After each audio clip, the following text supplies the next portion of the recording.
कल भी आपसे कहा, आप 2 कदम आगे बढ़ते हैं। इस ज्ञान के लिए मैं आपको ये बता देना चाहता हूं, इस कुंभ महाकुंभ में, दिव्य ज्योति जागृति संस्थान के इस शिविर में अगर कुछ अनमोल वस्तु है, अगर कुछ विशेष है, अब इन बाहर की चीजों को मत देखो।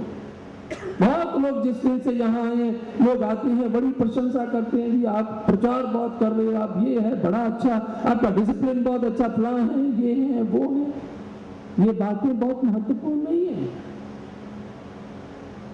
इस शिविर में, इस दरबार में, आशुतोष महाराज जी के खजाने में जो सबसे अनमोल वस्तु है वो ब्रह्म ज्ञान है, जिस ज्ञान से मानव के अंदर क्रांति आती है, क्रांति।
संन्यास अपने आप में एक बहुत बड़ी जिम्मेवारी है और मुझे याद है जिस दिन गुरुदेव श्री आशुतोष महाराज जी ने मुझे ये भगवा वस्त्र दिए थे, उस दिन गुरुदेव ने यह बात कही थी कि ध्यान रखना, यह भगवा रंग शहीदी का रंग है, त्याग का रंग है, समर्पण का रंग है, तप और बलिदान का रंग है।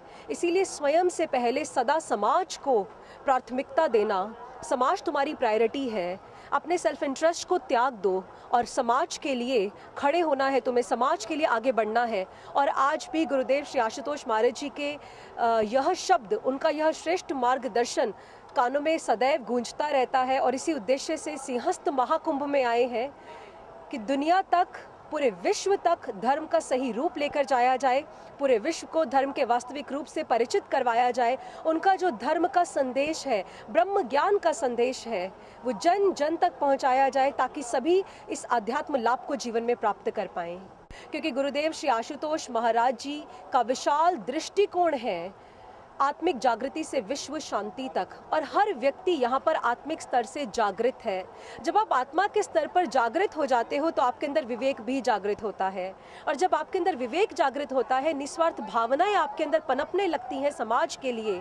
आपके अंदर ऐसी भावनाएं जन्म लेती हैं जिसके अंदर आप समाज में जो परिवर्तन आपके जीवन में आया, आप समाज में वो परिवर्तन ला देना चाहते हो।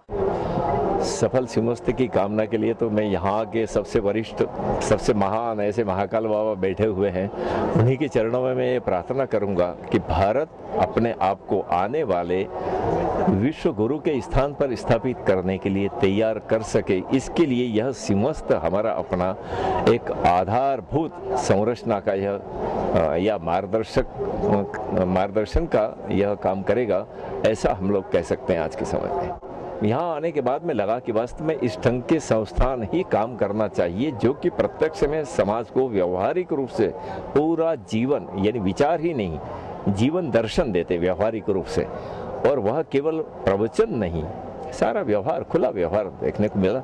इसलिए मुझे बहुत आनंद आया कि यहाँ पर एक दिव्य विभूति है, उनकी अपनी जो शक्ति है अर्जित, उसके कारण ही सारा संस्थान सुचारू रूप से ठीक दिशा में चलता हुआ दिखाई देता है।